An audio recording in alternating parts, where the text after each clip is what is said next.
करेंगे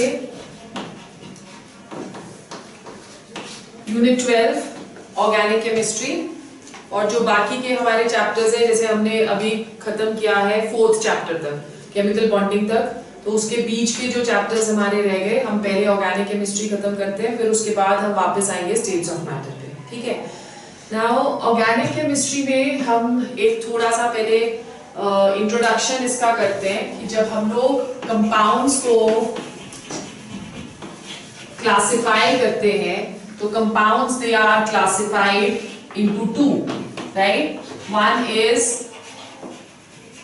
organic compounds and the other one they are inorganic compounds, right। organic compounds कौन से होते हैं? those compounds जिनका source living है। this was the definition which was given in the initial years कि जो हमें living things से मिलते हैं वो सारे के सारे organic compounds हैं, जैसे carbohydrates हो गए, fats हो गए, fuels हो गए और प्रोटीन्स हो गए। So these all come under organic compounds, right. Until first synthetically जो कंपाउंड था जो कि फॉर्म हुआ या प्रिपेयर हुआ, व्हिच वाज यूरिया। सो जो पहले डिफाइन किया गया कि ऑर्गेनिक कंपाउंड्स आर दोज जिनका सोर्स लिविंग है, that was overruled because urea was the first man-made और synthetically made organic compound, ठीक है। inorganic compounds जो होते हैं इनका source is non-living,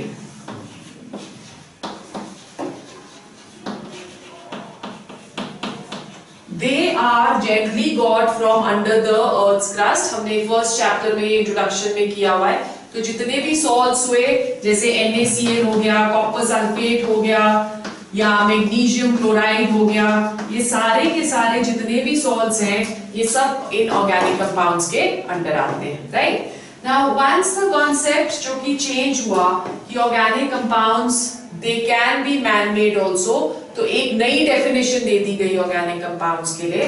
क्या थी वो definition? That organic compounds are compounds of oxygen and carbon and hydrogen। So all those compounds which are made by the combination of oxygen, carbon and hydrogen, except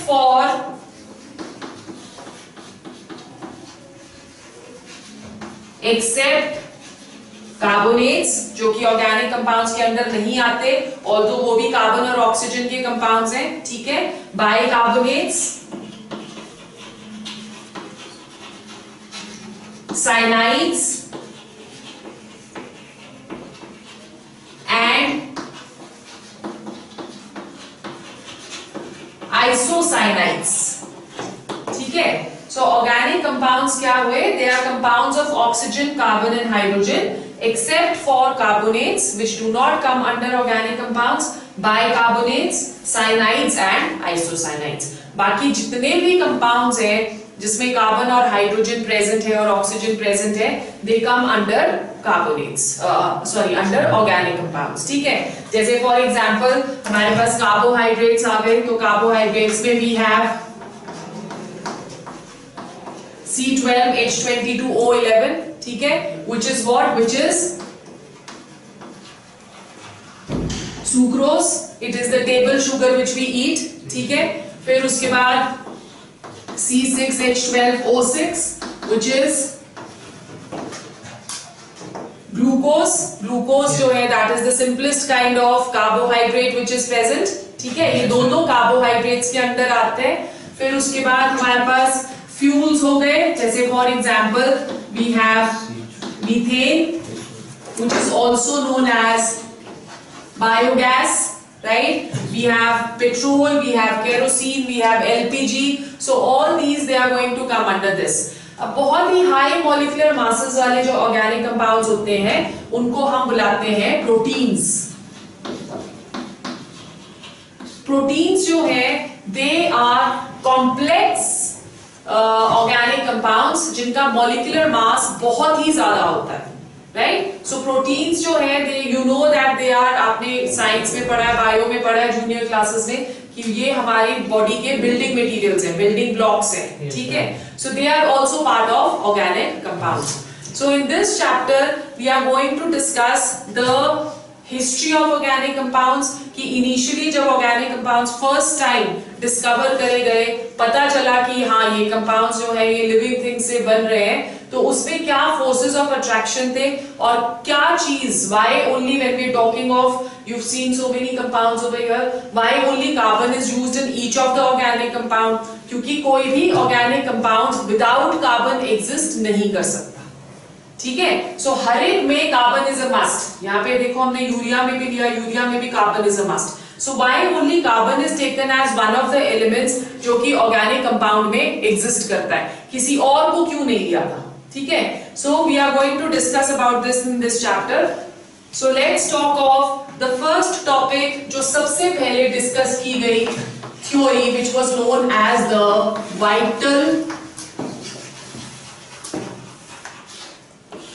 vital force theory, right? What was this theory? ये लिखो आप. The synthesis of organic compounds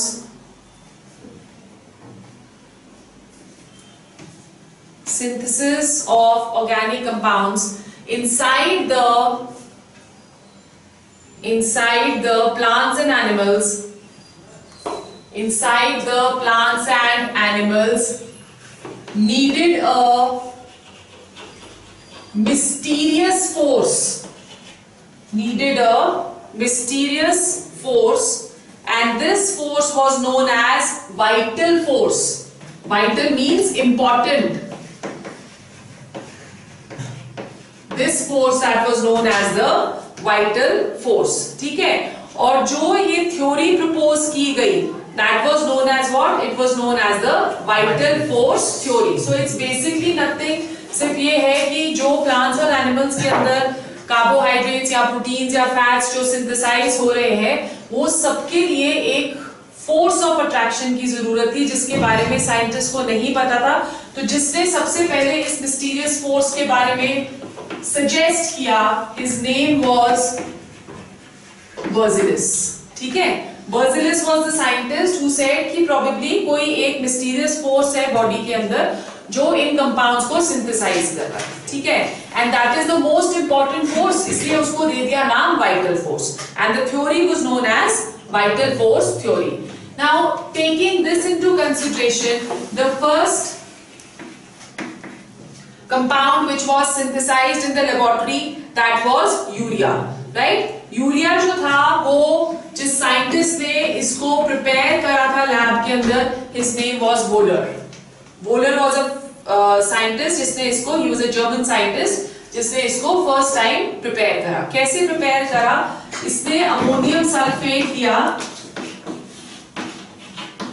ठीक है? और उसको ammonium sulphate को KCNO के साथ रिएक्ट करा, potassium cyanate, right? When he got ammonium cyanate,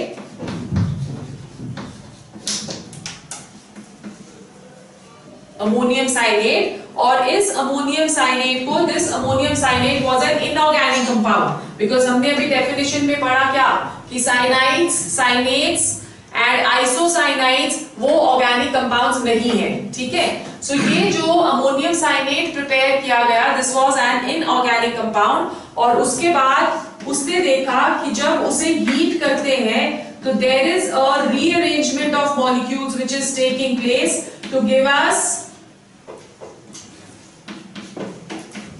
a compound which was urea, ठीक है? Now this urea, that was an organic compound.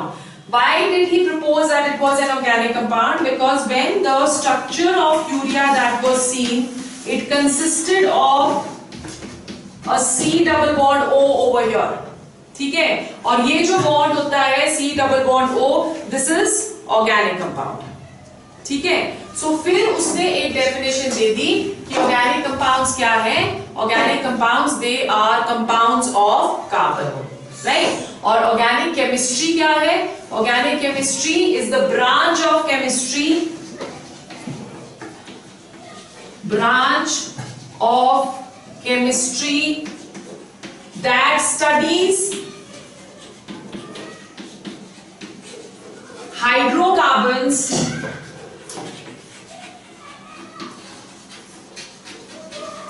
and its derivatives.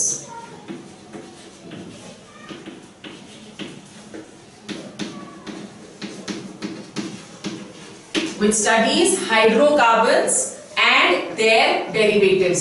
Hydrocarbons यहाँ पे जो हम एक वर्ड यूज कर रहे हैं, hydrocarbons they are the simplest kind of organic compounds, simplest organic compounds consisting of only hydrogen and carbon.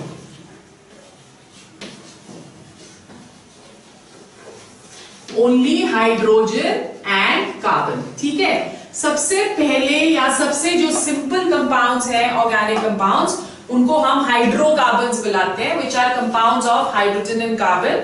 इसमें जितने भी फ्यूल्स हैं, they all come under this category. Diesel, kerosene, petrol, methane, LPG, isobutane, ये जितने भी हम लोग fuels use करते हैं वो सारे के सारे हाइड्रोकार्बन्स के अंडर आते हैं. ठीक है, नाउ द क्वेश्चन नाउ केम कि why carbon was an essential element of the organic compounds. तो उसमें कुछ characteristics थे कार्बन के जो सूट करते थे to form carbon as a vital element of organic compounds. The first characteristic was the tetravalency of carbon. ठीक है, टेट्रावैलेंसी का क्या मतलब हुआ कि अगर हम लोग कार्बन की इलेक्ट्रॉनिक कॉन्फ़िगरेशन देखें, it is 1s2 2s2 2p2. Now we already know, अभी हमने केमिकल बॉन्डिंग वाला चैप्टर करा है, हमें पता है कि सिर्फ जो बैलेंस शेल है या बैलेंस इलेक्ट्रॉन्स है सिर्फ वही पार्टिसिपेट करते हैं. ठीक है, सो अगर वही पार्टिसिपेट कर रहे हैं तो 1s is not going to participate, 2s that is going to participate. So this is the electronic configuration in the ground state.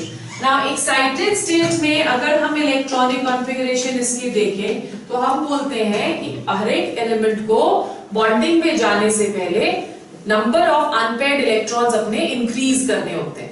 ठीक है, क्योंकि बॉन्डिंग उन्हीं ऑर्बिटल्स में ओवरलैपिंग होगी जिसके पास सिंगल इलेक्ट्रॉन प्रेजेंट होगा. अगर किसी के पास दो इलेक्ट्रॉन्स प्रेजेंट है तो तब ओवरलैपिंग पॉसिबल नहीं, क्योंकि उनके पास जगह नहीं. ठीक है, सो यहां से we are saying 1s is not participating in bonding, 2s और 2p पार्टिसिपेट करेंगे. तो एक्साइटेड स्टेट में one electron from s that goes to or excites to the p orbital. Okay, now because of this you can see that now over here if this is 2s and this is 2p, इसके पास 4 unpaired electrons हैं. क्योंकि 4 unpaired electrons हैं तो ये simultaneously 4 bonds बनाता है. Tetra means 4, valency means valent. ठीक है, so that is tetravalency of carbon is due to the 4 unpaired electrons which are present in 2s and 2p. ठीक है, अब इसकी वजह से it is going to form 4 bonds. Those 4 bonds can be with same elements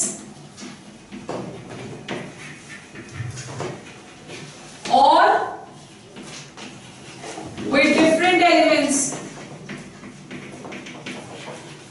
So ये जो tetravalent nature carbon का था, एक तो इसका साइज स्मॉल, ऊपर से ये टेट्रावेलेंट, ये जो टेंडेंसी थी कार्बन को की to form 4 bonds together that helped in making complex compounds. Because organic compounds जो है वो simple compounds नहीं होते, they are very complex compounds. जैसे हम शुगर वगैरह खाते हैं तो हमारी बॉडी के अंदर उसको मेटाबोलाइज करने के लिए बहुत सारे रिएक्शंस जो है वो बॉडी के अंदर होते हैं. ठीक है, why? Because sugar is a very complex compound. Proteins उससे भी ज्यादा कॉम्प्लेक्स हुए, तो वो क्योंकि 4 इकट्ठे बॉन्ड्स बना रहा है, दैट गेव अ प्रूफ कि कार्बन कैन या carbon has a tendency to form complex organic compounds. ठीक है, सेकेंड जो इसकी प्रॉपर्टी थी दैट वाज कैटिनेशन।